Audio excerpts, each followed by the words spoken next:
Welcome to my YouTube channel. We are going to discuss some golden rules of English grammar. तो चलिए शुरू करते हैं अपने पहले रूल के साथ। पहला रूल है हमारा verb is preceded by nominative case. Nominative case को सब्जेक्टिव केस भी बोला जाता है of pronoun. Verb is preceded by nominative case of pronoun and followed by objective case of pronoun.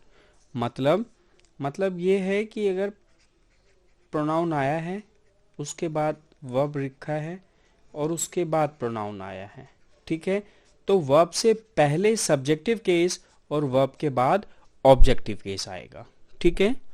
उसके लिए टेबल बनाई है अच्छे से समझाने के लिए। Verb preceded by, verb is preceded by कौन सा केस, नॉमिनेटिव या subjective case and followed by objective case, ठीक है।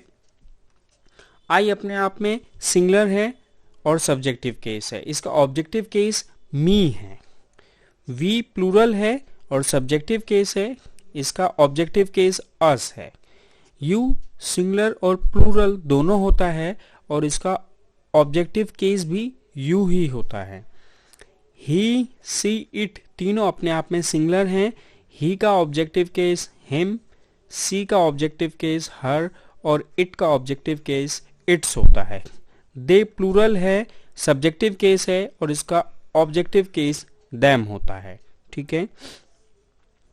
थोड़ा सा हम ऑब्जेक्ट पे अगर नजर डालें तो देखिए कोई नाउन और प्रोनाउन लिखा, उसके बाद मैंने वर्ब लिखी, फिर उसके बाद मैंने दोबारा से नाउन और प्रोनाउन लिखा, तो इस वर्ब को करने वाला अगर ये नाउन और प्रोनाउन है तो ये सब्जेक्ट है, और इस वर्ब के इस एक्शन का ट्रांसफर अगर आगे इस नाउन और प्रोनाउन पे हो रहा है तो ये ऑब्जेक्ट है।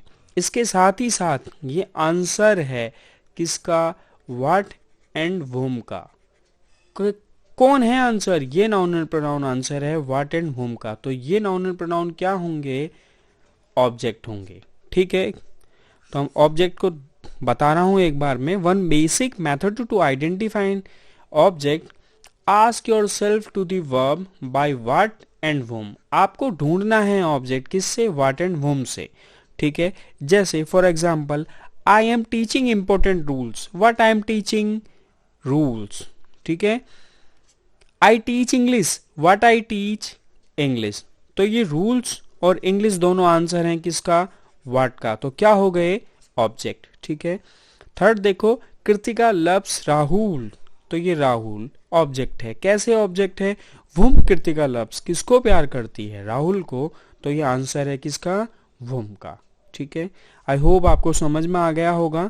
तो अब हमें यहाँ करना ये है कि आपका एग्जामिनर करेगा क्या कि वर्ब से पहले ना वो ऑब्जेक्टिव केस लिख देगा और वर्ब के बाद सब्जेक्टिव केस लिख देगा। होता इसका उल्टा है, होता इसका उल्टा है। क्या होता है, वर्ब से पहले हम सब्जेक्टिव केस लिखते हैं और वर्ब के बाद हम ऑब्जेक्टिव केस लिखते हैं, ठीक है। तो पहला देखो एग्जाम्पल, व्हेन एक अपने आप में क्या है, कंजंक्शन है, जिसने इस क्लोज को और इस क्लोज को जोड़ के रखा है और इसको सेपरेट किया है इस कोमा ने, तो वर्ब V2 है, इसका मतलब है ये पास्ट की कोई घटना है। When the examination were over, जब परीक्षाएं समाप्त हो चुकी थी, me and my little sister went to our home town. Went V2 है, एक्शन कंप्लीटेड है, मतलब कहीं जाने का काम हुआ है, तो ये वेंट किया किसने है, जाने का काम हुआ किसके द्वारा है, मी और माई लिटिल के सिस्टर के द्वारा। तो जो मी है ये गलत है क्योंकि मी तो सब्जेक्टिव केस में होना चाहिए, बिकॉज मी यहाँ पे सब्जेक्ट को दर्शा रहा है, तो होगा क्या, I. When the examination were over I and my little sister went to our home town, ये होगा करेक्ट। सेकंड देखो, देखिए आर हेल्पिंग वर्ब है, बी की फॉर्म है और किसी भी बी की फॉर्म के बाद आईएनजी आता है तो गोइंग बिल्कुल ठीक है। वर्ब से पहले हम कभी भी क्या नहीं लिख सकते, ऑब्जेक्टिव केस, तो क्या होगा, subjective. Both I and my friends are going to Goa, हम दोनों, मैं और मेरे दोस्त गोवा जा रहे हैं। तीसरा देखो, हैव हैड इसके बाद वर्ब की थर्ड फॉर्म आती है तो पास्ट हैज पास्ट बिल्कुल ठीक है। सी सब्जेक्टिव केस में है, बिल्कुल ठीक। बट आप देखो कि सब्जेक्ट सिर्फ ये नहीं है, ये भी है। इन दो सब्जेक्टों को जोड़ा गया है इस कंजंक्शन के द्वारा। नॉट ओनली का पेयर होता है बट आल्सो, जो अपने आप में क्या है, कंजंक्शन। तो मी गलत हो गया, क्या होगा, I. Not only I but also she has passed with flying colours. ना ही सिर्फ मैं बल्कि वह भी बहुत अच्छे नंबरों से पास हो चुकी है। चौथा देखो, माई अंकल फोर्स्ड मी होगा। क्यों? क्योंकि भाई वर्ब के बाद हम लिखते क्या हैं, ऑब्जेक्टिव केस, सब्जेक्टिव केस नहीं आता है। पांचवा देखो, are having enjoyment. Are helping verb है, इसके बाद हैविंग V1 प्लस ING बिल्कुल ठीक है। वर्ब के बाद हम हमेशा सब्जेक्टिव केस लिखते हैं, बट आपके एग्जामिनर ने करा क्या है, ये ऑब्जेक्टिव केस लिख दिया है। तो यहाँ क्या आएगा, I and my friends are having enjoyment at Nainital. I am trying to convince her होगा। क्यों? क्योंकि ये एम ट्राइंग अपने आप में वर्ब है, एम हेल्पिंग वर्ब है और ट्राइंग मेन वर्ब है। मेन वर्ब के बाद हमेशा ऑब्जेक्टिव केस आता है, और हर अपने आप में वैसे भी ऑब्जेक्ट है क्योंकि I am trying, whom I am trying to convince her, ठीक है। लेट अपने आप में वर्ब है जो कॉजेटिव वर्ब है, तो इसके बाद भी देम होगा, ठीक है। Let them speak the truth, उन्हें सच बोलने दो यार। कुछ और एक एग्जाम्पल है मेरे पास।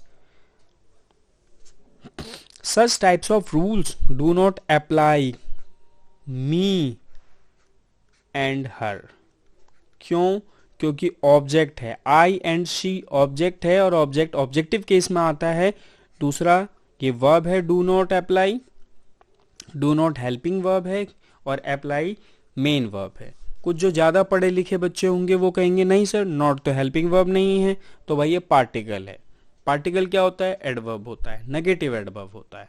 तो such types of rules do not apply me and her, तो कभी भी वर्ब के बाद हम ऑब्जेक्टिव केस ही लिखते हैं।